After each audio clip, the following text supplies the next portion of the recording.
Assalamualaikum warahmatullahi wabarakatuh. Apa kabar Bapak Ibu di seluruh Indonesia? Perkenalkan saya Dwingat Mono, Guru Produktif TJKT di SMK Negeri Jenawi, Kabupaten Karanganyar, Provinsi Jawa Tengah. Izinkan saya untuk memaparkan hasil aksi nyata saya modul 1.4, Budaya Positif. Perkenalkan beliau adalah fasilitator dan pengajar pratik saya, yaitu Bapak Kamulian Utomo SPD dan Bapak Yani SPD. Berikut ini merupakan kegiatan diseminasi di sekolah, mengenai pemahaman dan pengalaman budaya positif. Ya, Assalamualaikum warahmatullahi wabarakatuh. Waalaikumsalam warahmatullahi wabarakatuh. Salam sehat dan salam sejahtera Bapak Ibu guru semuanya. Terima kasih sudah meluangkan waktunya untuk menghadiri di acara diseminasi yang saya lakukan. Nah, di sini nanti saya ingin berbagi pengalaman maupun pengetahuan yang sudah saya peroleh, yaitu tentang pendidikan di calon guru penggerak angkatan 9, yaitu di Kabupaten Karanganyar. Nah, di sini nanti intinya saya bukan menggurui atau istilahnya sok pintar, tapi di sini saya hanya ingin berbagi, yaitu tentang pengalaman maupun ilmu tentang apa yang saya peroleh selama mengikuti dalam pendidikan program guru penggerak. Nah, di sini nanti yaitu saya ingin menyebarkan pemahaman dan penerapan pengalaman, yaitu tentang budaya positif.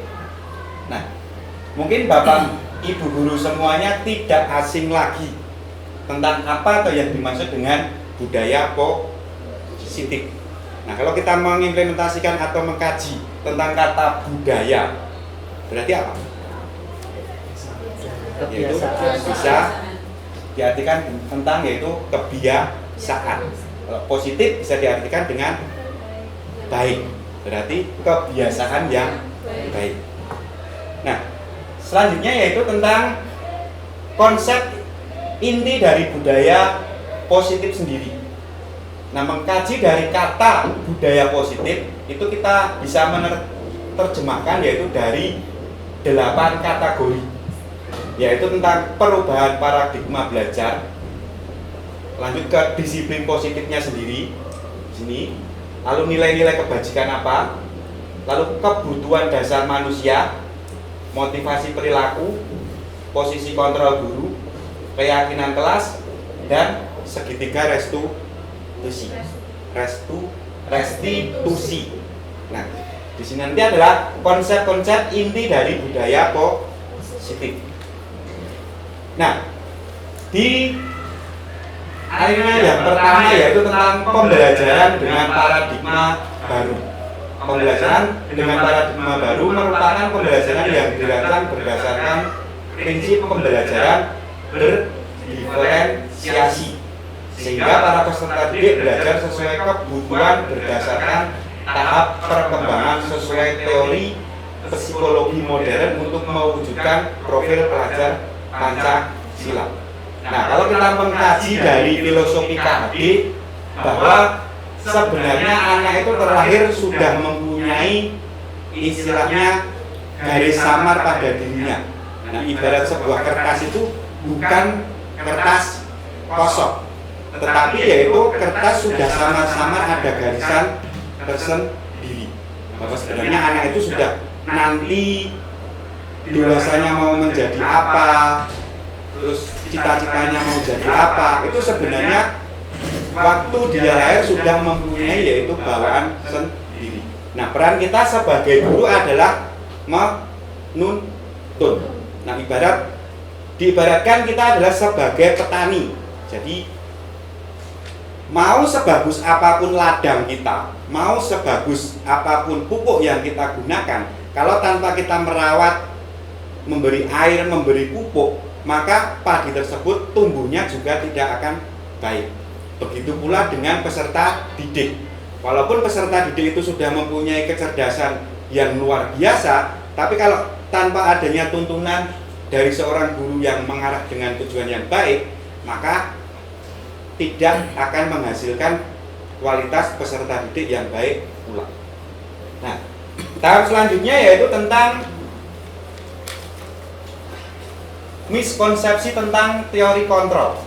Nah, paradigma ini yang sering kita istilahnya salah kaprah, bukan salah kaprah, tetapi memang ilustrinya kita bahwa berpendapat guru itu adalah penguasa. Jadi guru yang mengontrol murid, harus begini, harus begitu, harus mengikuti arahan kita. Yaitu miskonsepsinya yaitu tentang teori ini biasanya ilustrasinya yaitu guru mengontrol murid, bahwa semua penguatan positif efektif itu dan bermanfaat itu bersumber dari guru. Lalu kritik dan membuat rasa bersalah mampu menguatkan karakter. Nah, ini sebenarnya adalah sebuah kesalahan. Kita sering menjatuhkan karakter anak atau menyalahkan anak sehingga posisinya semakin down. Lalu bahwa orang dewasa berhak memaksa. Nah, ini adalah miskonsepsi yang salah. Nah, kita ibaratkan adalah gini. Guru itu sebenarnya bukan gudang ilmu lagi atau bukan sumber ilmu lagi. Guru hanya mengarahkan. Ibaratnya guru itu dijadikan adalah seorang petugas perpustakaan. Petugas perpustakaan dia hafal, mencari judul buku apa, di rak mana, lalu dia istilahnya di susunan rak berapa, tapi belum tentu guru itu hafal dengan isi dari buku tersebut. Nah, sama juga kalau kita menerapkan konsep itu bahwa kita itu hanya sebenarnya tahu, cuma bisa mengarahkan. Sebagai juga diibaratkan yaitu sebagai penjaga gudang. Jadi penjaga gudang itu tahu letak-letaknya, tapi belum tentu isi dari barang-barangnya itu hafal. Nah, itu adalah miskonsepsi tentang teori kontrol. Nah, selanjutnya yaitu mengubah paradigma stimulus respon ke pendekatan teori kontrol. Nah, dalam stimulus respon atau teori kontrol, biasanya antara realita kebutuhan kita dengan realita kebutuhan kontrol itu akan mengalami proses atau pemaknaan yang berbeda. Belum tentu orang yang kita kontrol itu konsepnya sama seperti kita. Kita sebenarnya mengarahkan agar anak itu tekun belajar. Tetapi prosedur tekun itu seperti apa kan anak tidak paham. Kalau miskonsepsi pemikiran seorang guru bahwa tekun itu belajar dengan rajin, menghafal. Nah, tapi kan kita tidak tahu gaya belajar anak itu seperti apa. Sehingga dari teori-teori pendekatan ini perlu adanya yaitu yang namanya istilahnya mengenal karakter anak dulu. Jadi kita istilahnya beri stimulus di awal dulu, gaya belajarnya kepengennya apa, terus anak itu keinginannya seperti apa. Nah, itu dari teori kontrol ini kita bisa stimuluskan yaitu dari respon ke pendekatan dari teori tersebut. Nah, selanjutnya yaitu ke makna disiplin positif. Nah, disiplin sendiri berasal dari kata disiplina yang artinya yaitu belajar. Disiplin mengacu pada disiplin diri yang memiliki tanggung jawab terhadap apa yang dilakukan berdasarkan nilai-nilai yang dia ini. Nah, kalau seseorang siswa belum bisa meyakini sebuah kebenaran, maka makna disiplin itu juga belum bisa dilaksanakan. Jadi, peran kita adalah mendorong, menuntun, dan menentukan konsep bahwa kebenaran itu sebenarnya seperti apa, disiplin itu seperti apa.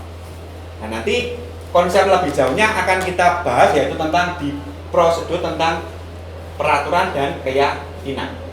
Nah, disiplin positif sendiri yaitu merupakan salah satu cara penerapan disiplin yang bertujuan untuk menumbuhkan kesadaran serta memberdayakan peserta didik tanpa imbalan penghargaan, ancaman ataupun hukuman. Nah, di sini hukuman maupun imbalan yang secara berlebih itu adalah yang konsepnya yang instruksinya atau daya pikat siswa biasanya mau menerapkan disiplin. Tapi kalau secara berkelangsungan hal tersebut akan membuat siswa yaitu sifatnya kecanduan. Misal, kalau disuruh datang terlambat, disuruh push up, nanti paradigma pemikirannya juga kalah.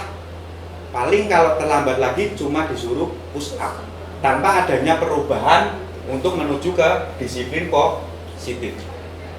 Nah, sebagai pendidik, tujuan kita adalah menciptakan peserta didik yang memiliki disiplin diri, sehingga mereka berperilaku mengacu kepada nilai-nilai kebajikan dan memiliki motivasi intrinsik dalam perubahan perilaku ke arah yang lebih baik. Jadi disiplinnya itu timbul dari hati nuraninya sendiri, bahwa makna disiplin itu sangat penting untuk dirinya sendiri. Jadi bukan karena paksaan, bukan karena hukuman atau iming-iming imbalan. Nah, nilai-nilai kebajikan, nilai yang disepakati bersama lepas dari suku bangsa, agama, bahasa maupun latar belakangnya. Nah, di sini kita sudah membahas yaitu tentang profil pelajar Pancasila, yaitu yang kita gaung-gaungkan di kurikulum Merdeka. Yaitu antara lain yaitu beriman dan bertakwa kepada Tuhan Yang Maha Esa, berakhlak mulia, berkebinekaan global, gotong royong, mandiri, kreatif, dan bernalar kritis. Lalu ada Ibu Primariat Program atau PIP, yaitu toleransi, rasa hormat, integritas mandiri, menghargai, antusias, empati. Selanjutnya yaitu keterampilan hidup atau life skill, yaitu dapat dipercaya, lurus hasil, yaitu pendengar yang aktif, tidak merendahkan orang lain, dan memberikan yang terbaik dari diri. Nah, mungkin dari 3 aspek ini kita sudah menerapkan semua. Cuma dari penekanannya di kurikulum Merdeka kan kita mengacunya ke profil pelajar Pancasila. Nah, di Ibu Primariat ini juga harus kita tekankan kepada peserta didik kita di sini, bahwa ada adab yang lebih utama daripada ilmu. Jadi selain anak itu berilmu juga harus beradab. Nah, selain anak sudah berilmu dan beradab, kita rujukannya adalah SMK. Berarti anak juga harus mempunyai keterampilan hidup, yaitu life skill-nya. Jadi ketiga aspek ini kalau kita terapkan di sekolah kita harus berjalan berdampingan. Jadi ketiga-tiganya harus ada. Jadi jangan hanya ilmu aja yang diberikan, jangan hanya keterampilan saja yang diberikan, atau bahkan hanya adab saja yang diberikan. Karena runtutannya dalam nilai-nilai kebajikan itu ketiga-tiganya harus ada. Nah, selanjutnya dari hal tersebut, dari keberagaman tersebut, hal yang mendasari sebenarnya adalah kebutuhan dari dasar manusia itu sendiri. Kita menggemborkan adalah istilahnya menggaungkan bahwa anak harus seperti ini, anak harus seperti ini, guru pun harus seperti ini. Tapi kalau kita tidak mengetahui kebutuhan dasar manusia sendiri, maka juga tidak akan terwujud atau tercapai. Nah, kita mengajar yaitu di tarafnya sekolah menengah atas atau SMK. Tarafnya kalau dibilang orang dewasa juga belum dewasa, anak-anak juga belum anak-anak, yaitu relatif. Nah, paradigmanya itu berarti masih tarafnya juga masih anak. Bahwa anak itu apa sifat dasarnya? Bermain, dimanja dan diberi istilahnya sentuhan atau kehalusan suara. Karena kalau kita tekankan dengan bahasa kasar atau dengan orang sepadan, anak juga tidak akan pernah mau sekali, tapi percuma kalau dia mempunyai rasa dendam. Nah, yang perlu kita introspeksi diri adalah kita berasumsi bahwa guru itu adalah penyalur ilmu. Tempat ibadah yang paling mulia adalah di guru. Itu benar. Tapi kalau penyampaian konsep kita benar juga. Tapi kalau menimbulkan dendam kepada anak, berarti tidak lagi menjadi sebuah ladang ilmu, malah menjadi sebuah ladang dosa. Kan seperti itu.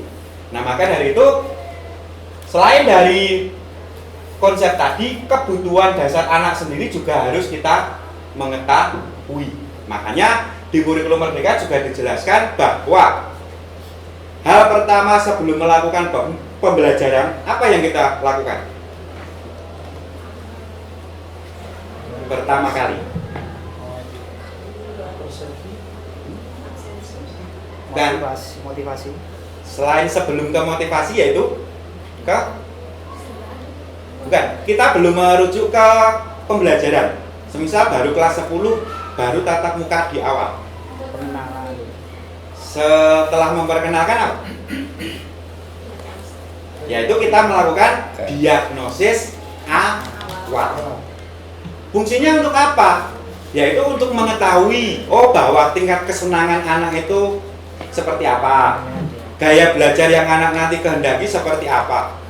Nah, itu harus kita lakukan, karena kalau kita tidak lakukan, kita hanya semata-mata mengajar, menyampaikan materi, padahal anak itu kepingin gaya belajarnya yaitu, Pak, saya pengennya yang berbau IT semua.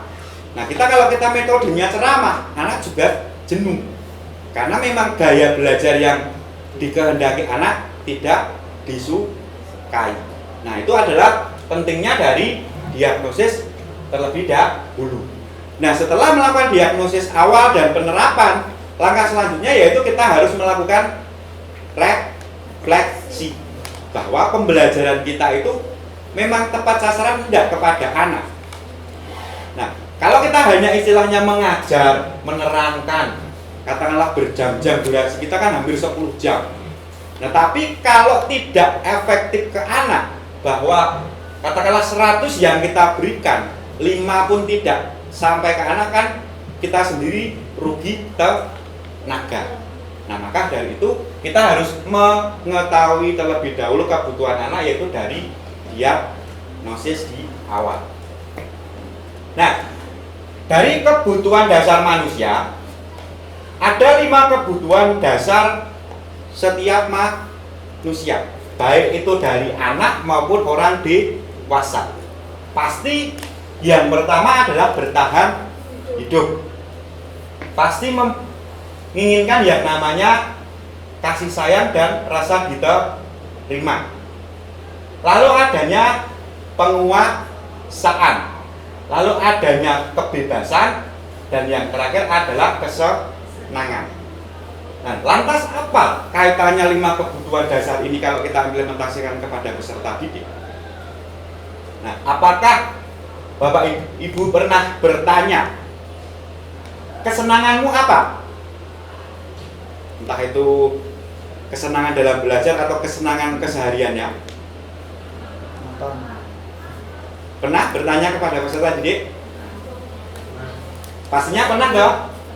Nah, lalu kebebasan. Nah, kebebasan apa yang diingin anak? Atau mungkin pulang pagi? Atau mungkin Pak, masuk saja, selesai, dan berdoa.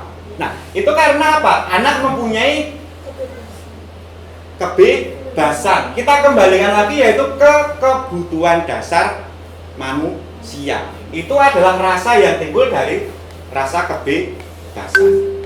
Jadi, kalau Anda mendengar istilahnya celoteh-celoteh anak itu tentang yang pengen pulang pagi, atau pengen bermain bola, atau pengen main game di dalam pembelajaran, itu memang kita tidak bisa memungkiri itu adalah memang dari sifat dasar kebutuhan manusia.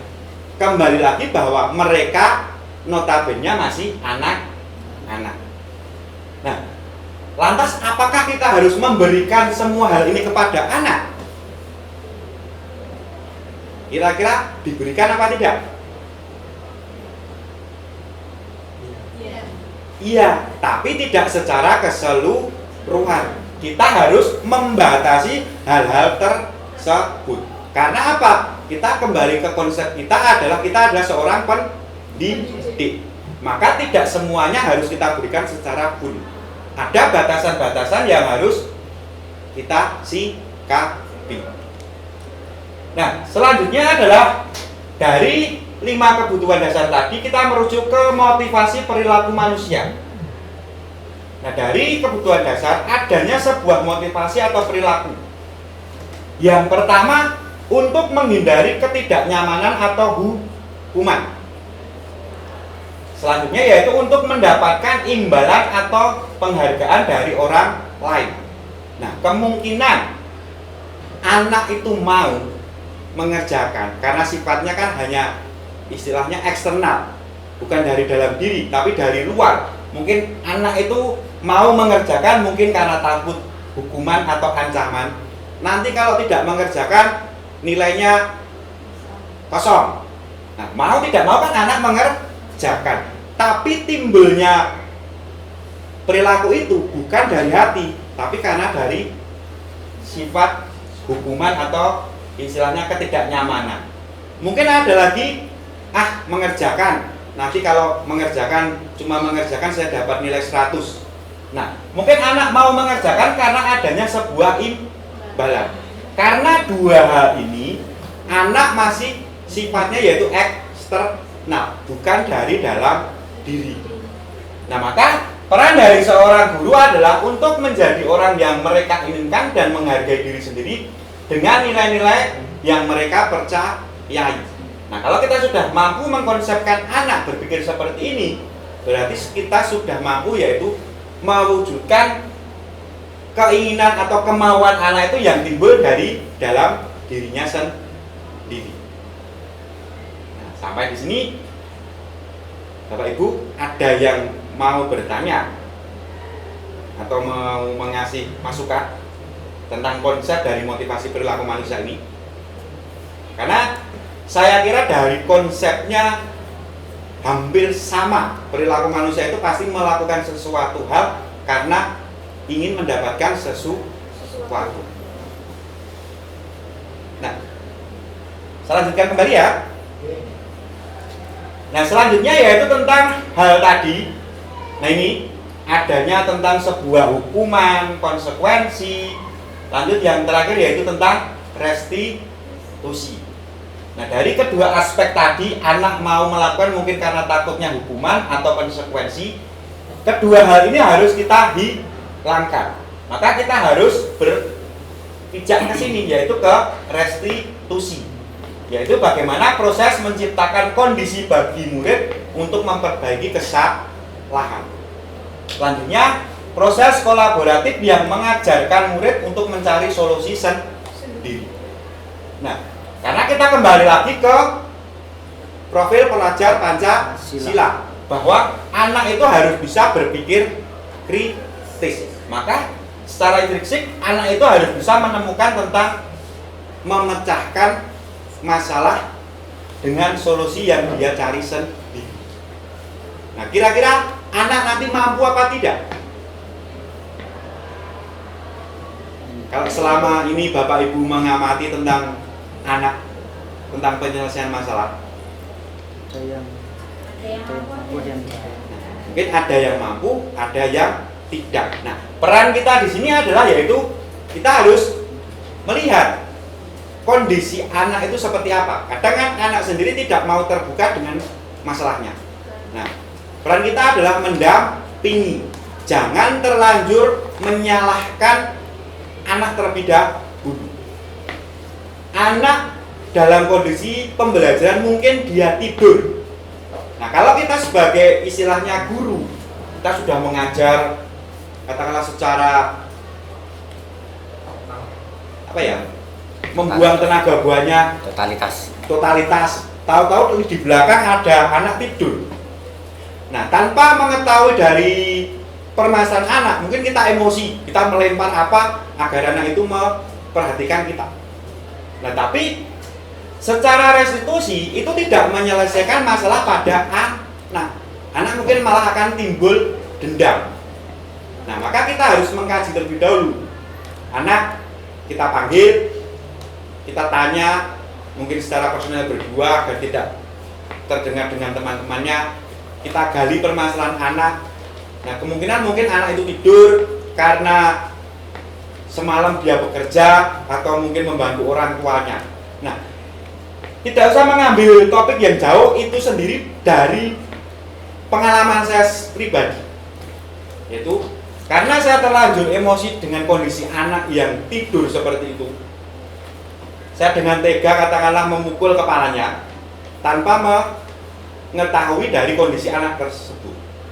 Nah, tetapi dari dampak tersebut, anak tersebut yang saya suka dia tidak dendam, tapi dia justru menemui saya menceritakan tentang keluh kesahnya, apa yang problem dia alami, sehingga saya sendiri justru malu.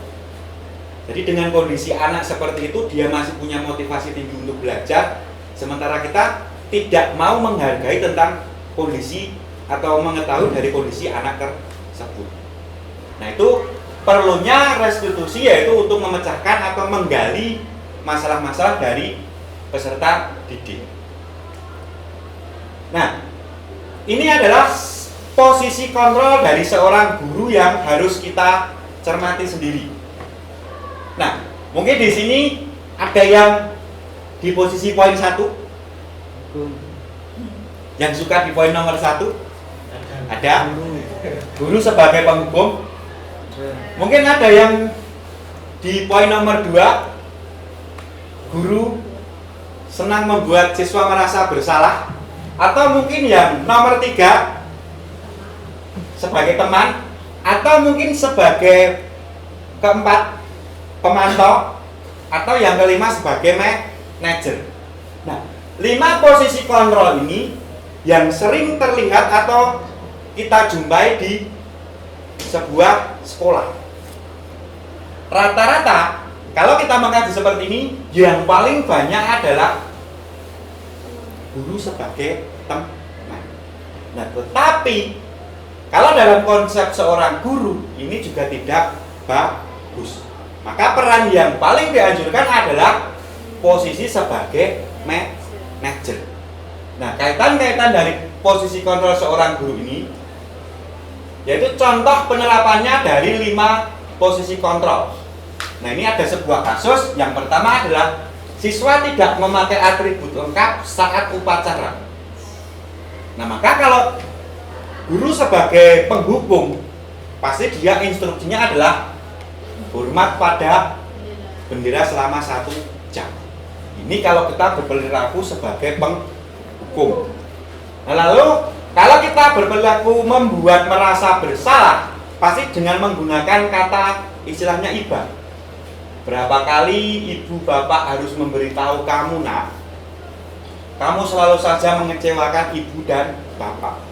Nah, mungkin ini kesannya menyentuh, tetapi justru menjatuhkan kondisi siswa semakin down. Nah, mungkin ada lagi yang sebagai teman. Ini menggunakan biasanya bahasanya yaitu yang relatif bahasa kekinian. Ayo dong ikuti aturan sekolah. Tolong bantu Bapak Ibu ya sekali ini saja. Ya sudah, tidak apa-apa. Atau mungkin lain kali jangan sampai berbuat seperti ini lagi ya. Nah, ini kalau kita menerapkan sebagai teman. Lalu ada lagi yaitu sebagai pemantau. Kamu sudah melanggar peraturan sekolah. Kamu tahu konsekuensinya. Setelah upacara kamu beli atribut ke koperasi dan jangan diulangi lagi ya. Nah, ini adalah sebagai pemantau. Nah, selanjutnya yaitu yang terakhir adalah sebagai manajer. Nah, ini adalah peran yang harus kita lakukan sebagai seorang guru. Yaitu dari 5 posisi kontrol tadi, kita harus sebagai manajer. Dari kasus siswa tidak memakai atribut lengkap saat upacara. Nah, kita harus bisa menggali terlebih dahulu tentang kesalahan anak. Apakah kamu tahu kesalahanmu? Selanjutnya, kira-kira bagaimana kamu memperbaiki kesalahanmu? Nah, dari anak mengutarakan tentang kesalahan dia juga mempunyai istilahnya motivasi untuk memperbaiki dirinya sendiri. Nah, ini adalah dari posisi guru sebagai manajer. Nah, dari 5 posisi kontrol ini tadi, ada sebuah pertanyaan. Kira-kira kalau kita mempunyai sebuah saya kecewa dengan kamu. Posisi kontrol apakah ini?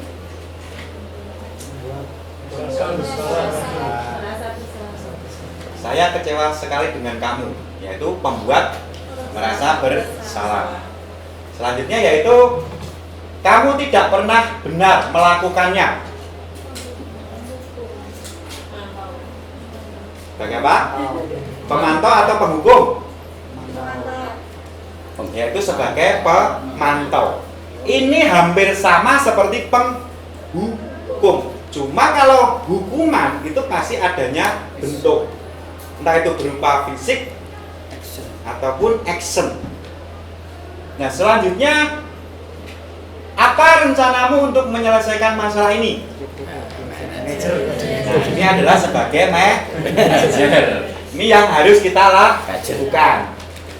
Ini sebagai manajer. Selanjutnya, ayolah lakukan demi bapak atau ibu. Nah, karena sifatnya memohon sebagai teman.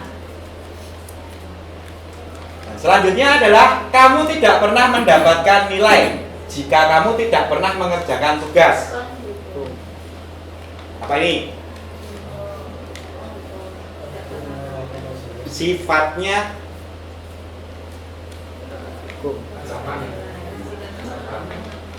apa? Ini kan hanya sebuah kosakata, tidak merujuk ke bentuk fisik atau sejenisnya. Berarti sebagai pemantau. Karena konsep katanya pemantau dan penghukum itu hampir sama. Nah, selanjutnya yaitu dari posisi tadi untuk penjabaran ke tahap selanjutnya adanya yang namanya keyakinan kelas. Mengapa keyakinan kelas bukan peraturan kelas? Bapak Ibu mungkin sudah menjalankan ya, mungkin tata tertib kelas atau peraturan kelas. Kenapa konsepnya kita buat keyakinan kelas, bukan peraturan kelas? Karena disepakati bersama di dalam kelas itu. Nah, disebut benar dengan sekali. keyakinan kelas. Karena kalau keyakinan itu adanya sebuah kesepakatan bersama. Kalau peraturan itu hanya sifatnya mengikat. Mungkin peraturan yang dibuat sekolah atau Bapak Ibu sendiri tanpa adanya keterlibatan peserta didik. Nah, pembentukan keyakinan kelas. Jadi sebelum pembentukan keyakinan kelas ini kita rujukannya adalah dari bahasa-bahasa yang halus terlebih dahulu, yaitu bersifat abstrak, berupa pernyataan universal, dibuat dalam pernyataan positif, sedikit aja agar mudah diingat, sesuai dengan kondisi kelas dan sekolah sehingga mudah diterapkan. Semua warga sekolah atau warga kelas dilibatkan saat membuat keyakinan kelas. Jadi mulai sekarang yaitu paradigmanya kita rubah ya Bapak Ibu. Kita membuatnya yaitu keyakinan kelas. Nah, kita jabarkan dulu tentang keyakinan kelas apa yang mau disepakati. Misal, datang harus tepat waktu. Jadi mungkin setelah selesai pembelajaran membersihkan, atau mungkin tidak boleh bermain HP waktu pelajaran. Nah, dari model-model tersebut nanti anak kalau disepakati dengan kebersamaan pastinya akan terciptanya yaitu pembelajaran yang nyaman. Nah, mungkin ini untuk tahap pembelajaran ini walaupun kita istilahnya di pembelajaran produktif, nanti waktu 1 jam ini tolong HP diletakkan di meja. Nah, kalau kita kesepakati bersama, anak pasti juga ikut HP diletakkan di meja. Lalu jeda berikutnya tolong gunakan HP. Nah, dengan metode seperti itu, anak sendiri dia tidak sibuk atau aktif dengan gadgetnya sendiri, tetapi dia juga mau yaitu istilahnya mengamati proses pembelajaran baik kita maupun proses pembelajaran dengan temannya. Nah, tahap selanjutnya yang akan kita bahas secara lebih detail yaitu di sini yaitu tentang segitiga restitusi. Nah, sebenarnya apa toh segitiga restitusi itu? Yaitu proses dialog yang dijalankan oleh guru agar dapat menghasilkan murid yang mandiri dan bertanggung jawab. Nah, ini adalah tahapan-tahapan kita yang kita istilahnya harus kita gunakan untuk menggali dari topik permasalahan yang dihadapi oleh siswa atau peserta didik. Nah, di materi ini tadi ini nanti yang akan saya angkat dan kita uji cobakan. Nanti kita uji coba yaitu untuk Bapak Ibu melakukan proses wawancara atau istilahnya observasi tentang penggunaan tahapan dari segitiga restitusi. Nah, dari tahapan segitiga restitusi itu yang pertama yaitu pastinya menstabilkan identitas terlebih dahulu. Maksud dari menstabilkan identitas ini, anak dibuat nyaman terlebih dahulu. Jadi mungkin dalam menyelesaikan topik permasalahan anak berkelahi, kan kondisinya masih emosinya masih tinggi semua itu. Kalau mau kita istilahnya gali dari permasalahannya. Nah, maka kita harus menstabilkan identitas terlebih dahulu. Anak biar merasa nyaman terlebih dahulu. Nah, setelah itu validasi tindakan yang salah. Nah, validasi di sini kita bukan istilahnya akar permasalahannya itu apa, tapi solusinya bagaimana. Selanjutnya yaitu tentang menanyakan keyakinan. Maksudnya yaitu dari keyakinannya yang mereka lakukan itu benar atau salah. Karena dari proses keyakinan pasti mereka akan lebih bisa mengamati dari apa yang mereka lakukan. Nah, dari pembahasannya yaitu yang pertama adalah menstabilkan identitas. Dari paradigmanya yaitu berdasarkan prinsip membuat kesalahan adalah bagian dari proses pembelajaran. Nah, menstabilkan identitas ini nanti kita rujukan pertanyaannya yaitu istilahnya untuk proses pembelajaran, yaitu bisa dimulai dari sebuah pertanyaan, berbuat salah itu hal yang wajar. Tidak ada manusia yang sempurna. Ibu bapak juga pernah melakukan hal itu. Ibu bapak tidak mau mencari siapa yang salah, tetapi ibu bapak ingin mencari solusi permasalahan ini. Nah, ini miskonsepsi yang saya bahas di awal tadi. Cenderung kita mencari topik kesalahan atau permasalahannya. Padahal kalau dalam menyelesaikan masalah, jangan kita mencari masalahnya itu apa, tapi solusinya bagaimana. Nah, selanjutnya yang kelima adalah kamu berhak merasa begitu. Ini adalah ungkapan atau kata-kata yang kita gunakan untuk menstabilkan identitas. Nah, selanjutnya yaitu untuk validasi tindakan yang salah, yaitu berdasarkan prinsip perilaku, yaitu berupaya memenuhi suatu kebutuhan tertentu. Yaitu bisa kita tanyakan yaitu kamu pasti punya alasan mengapa melakukan hal ini. Selanjutnya, padahal kamu bisa melakukan yang lebih buruk dari ini. Lalu ada lagi yaitu kamu patut bangga karena telah melindungi sesuatu yang penting buatmu. Lalu kamu melakukannya karena mempertahankan sesuatu yang penting bagimu. Ini adalah validasi dari tindakan yang salah. Setelah kita stabilkan, kita validasi. Nah, validasi di sini tujuannya yaitu untuk menguatkan anak tersebut, biar tidak dia merasa disalahkan ataupun merasa dibenarkan, tapi dia merasa bahwa dari proses yang saya lakukan itu ternyata ada titik kebenarannya. Nah, selanjutnya setelah validasi, kita melakukan penanya atau meyakinkan dari tingkah laku yang dikerjakan oleh anak. Kita tidak menyalahkan, tapi anak biar mau mengakui kesalahannya sendiri. Nah, yaitu berdasarkan teori kontrol bahwa pada dasarnya kita termotivasi secara intrinsik, yaitu muncul dari hati nurani sendiri. diri. Yaitu kita bisa menanyakan apa keyakinan kelas kita. Oh, bahwa kita harus disiplin. Oh, berkelahi itu tidak bagus. Nah, nilai-nilai apa yang telah disepakati bersama? Oh, saya melanggar kesepakatan tentang berkelahi. Nah, seperti apa gambaran sebuah kelas yang ideal menurut kamu? Lanjut, ada pertanyaan lagi, kamu ingin menjadi orang yang seperti apa? Nah, dari proses ini yaitu tentang keyakinan yang dipunyai atau diyakini oleh anak. Nah, contoh penerapan dari segitiga restitusi bisa saya gambarkan seperti ini. Nah, Pak Dwi mendapat laporan dari guru piket dan kurikulum bahwa siswa bernama Syahidah sering membolos ke sekolah sehingga tugas-tugas tidak pernah dikerjakan.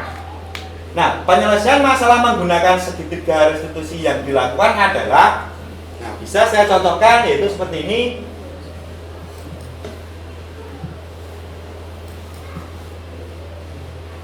Selamat sore Mbak Seda. Selamat sore Pak. Apa kabar? Alhamdulillah baik Pak. Sehat ya? Kita diskusi sebentar, tidak apa-apa ya? Iya Pak, tidak apa-apa. Nah, ini Pak Dwi itu mendapatkan Proses pertama yaitu kita harus menstabilkan identitas terus anak. kemudian dari guru kita. Kalau Mbak Seda itu sering bolos, kemudian tugas-tugas matematika juga telah menentukan. Dan kadang-kadang tidak menentukan. Apakah benar? Iya Pak, benar. Terus kalau tahu bolosnya itu sudah berapa kali? Sudah 4 kali Pak. 4 kali ya. Memang berbuat kesalahan itu biasa. Namun hal yang terpenting adalah bagaimana kita tidak mengulangi lagi kesalahan yang sudah kita lakukan. Kita cari solusinya bareng-bareng ya Mbak Saida untuk kasus ini. Alasannya apa kok sering bolos? Selanjutnya adalah validasi tindakan yang salah dengan metode pertanyaan-pertanyaan tadi. Main game sehingga pagi harinya saya selalu bangun kesiangan. Akhirnya saya tidak berangkat ke sekolah, apalagi tugas juga belum saya selesaikan karena saya terlalu asing game Pak. Dengan bolos itu apakah sesuai dengan keyakinan kelas kita Mbak Saida? Tidak Pak. Ya, keyakinan kelas apa yang sudah Nah, melanggar? kalau menanyakan keyakinan atau istilahnya pelanggaran apa yang dia lakukan. Maka kedisiplinan itu penting atau tidak? Penting Pak, karena disiplinan membuat saya belajar untuk selalu menghargai waktu dan juga mentaati peraturan sehingga itu bisa bermanfaat untuk saya ketika saya bekerja. Jadi menghargai waktu itu sangat penting ya. Seperti kita menghargai orang di sekitar kita. Ketika kita menghargai waktu, maka pekerjaan yang kita lakukan akan cepat selesai. Sehingga apa yang kita lakukan akan menjadi bermakna. Tugas-tugas Mbak Saida juga bisa diselesaikan dengan tepat waktu. Benar apa tidak? Benar Pak. Nah, kemudian kita harus peduli dengan orang di sekitar kita, dengan teman-teman sekolah dan bapak ibu. Iya Pak, saya merasa sudah sering bolos. Saya minta maaf ya Pak. Oke, baik. Khususnya mengenai permintaan maafmu yang terpenting tidak ulangi lagi, tidak bolos. Kemudian tugas-tugasnya dikumpulkan sesuai dengan waktu yang sudah ditentukan ya. Nah, sekarang apa yang akan kamu lakukan supaya tidak membolos lagi? Saya akan mencoba untuk tidur lebih cepat Pak dan juga membatasi waktu bermain game saya sehingga kita besok pagi saya tidak bangun kesiangan dan tugas-tugas saya akan kerjakan tepat waktu. Jadi itu janji ya. Nanti Bapak akan komunikasikan ke siswa dan guru kita bahwa sudah tidak akan mengulang lagi untuk membolos dan menyelesaikan tugas tepat waktu. Oke, kalau begitu Mbak Saida tetap semangat belajarnya ya. Terima kasih ya Pak. Ya, silakan pulang. Hati-hati.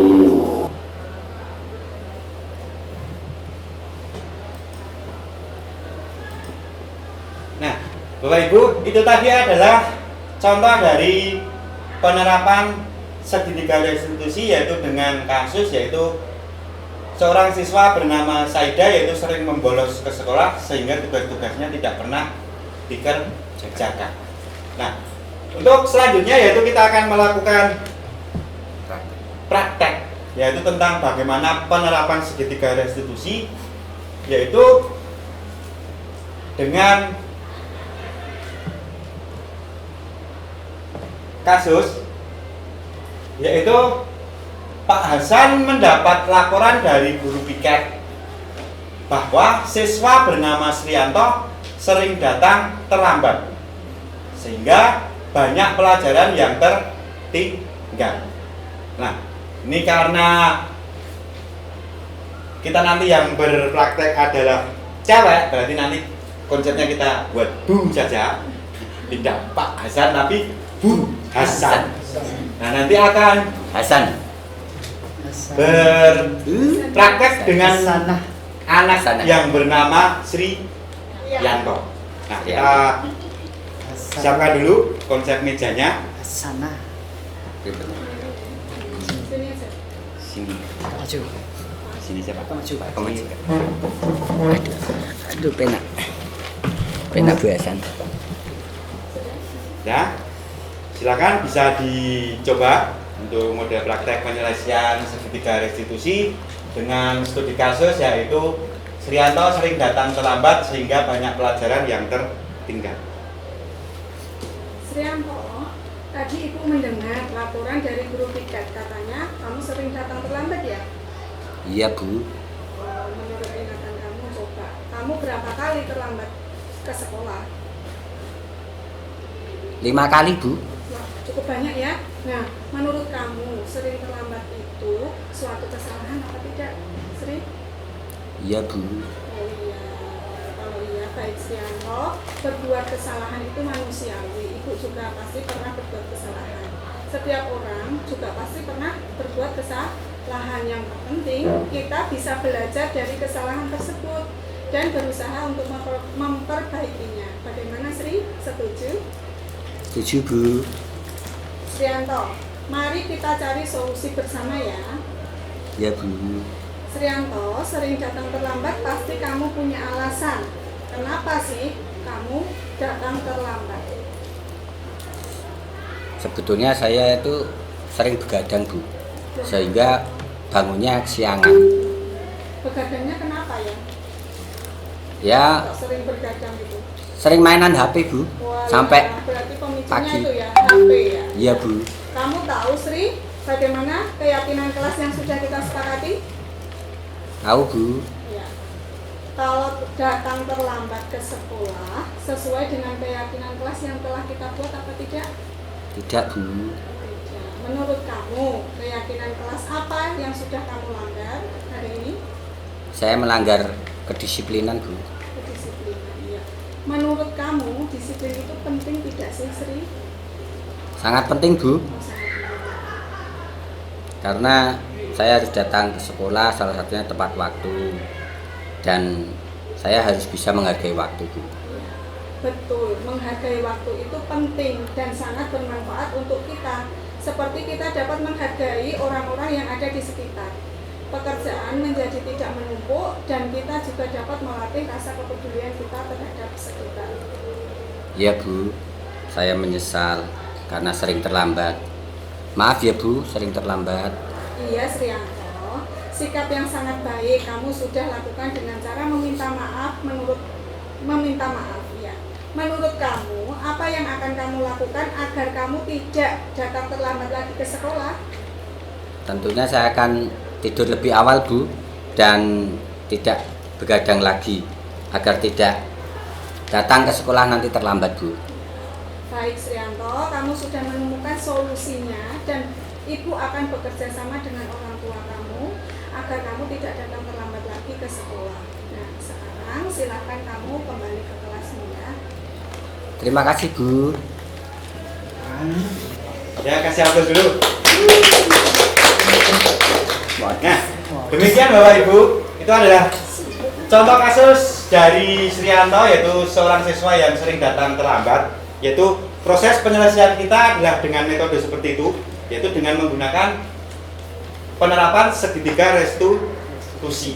Nah, sehingga selain bisa menguatkan anak tentang istilahnya termotivasi untuk agar tidak terlambat lagi, anak juga semakin antusias karena dia sudah memahami tentang apa kesalahannya, bagaimana penyelesaiannya, dan rasa kemauannya karena dia sudah memahami tentang arti dari sebuah kedisiplinan.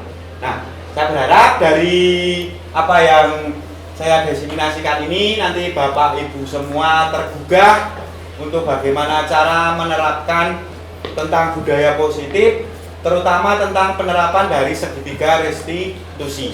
Nah, sehingga kedepannya apa yang dicita-citakan dari Gajah Dewantara tentang pendidikan yang selalu berpihak kepada murid itu terlaksana dan terwujud. Nah, terima kasih untuk partisipasinya Bapak Ibu, untuk kehadirannya, dan di sini saya ingin mengakhiri tentang desiminasi saya tentang budaya positif. Akhir kata, wassalamualaikum warahmatullahi wabarakatuh. Waalaikumsalam.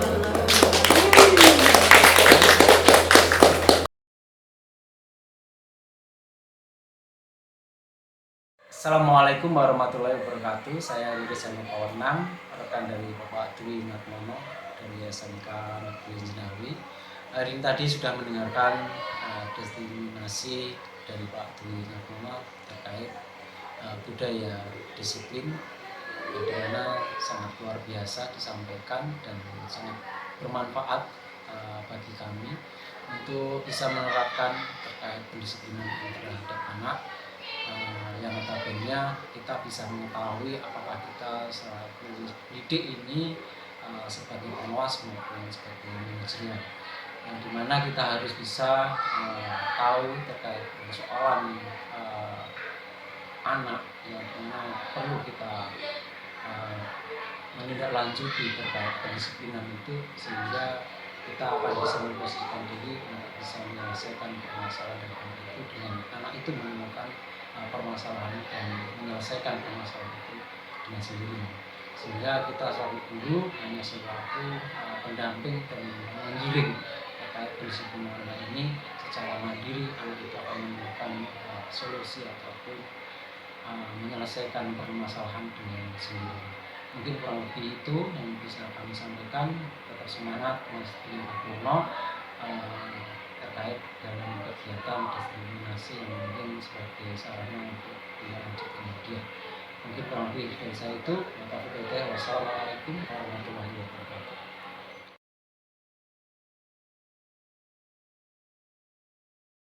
Selamat sore Mbak Seda. Selamat sore Pak.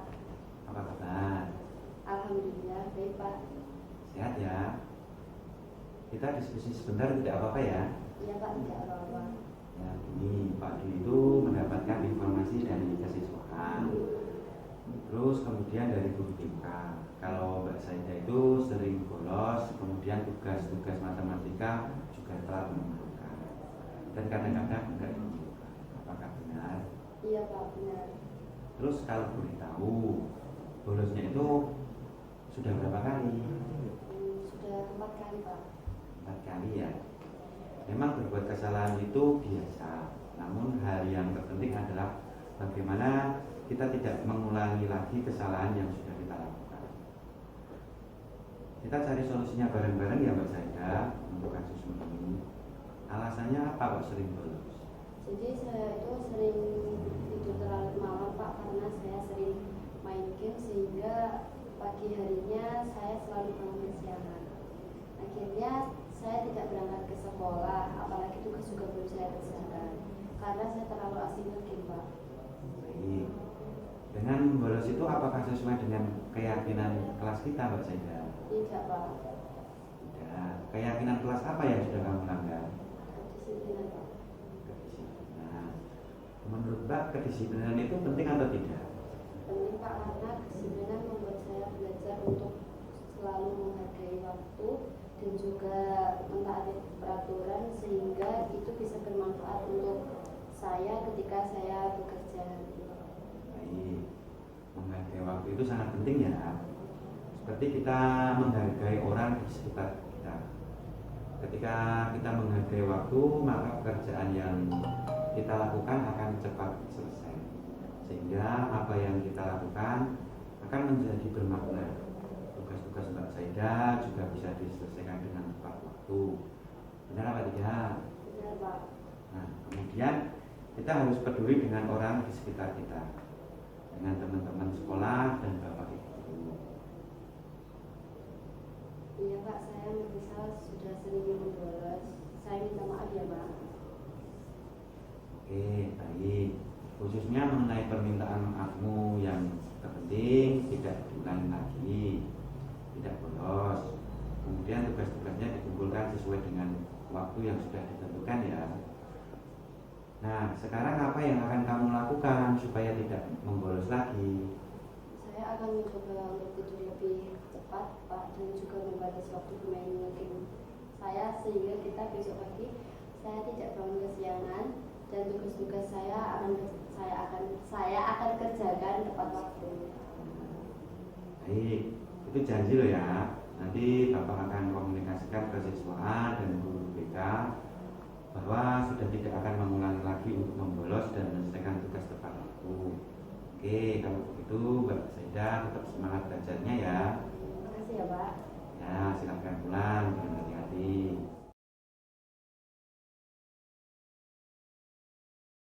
Assalamualaikum warahmatullahi wabarakatuh. Perkenalkan, nama saya Syahida dari kelas 11 akuntansi 1.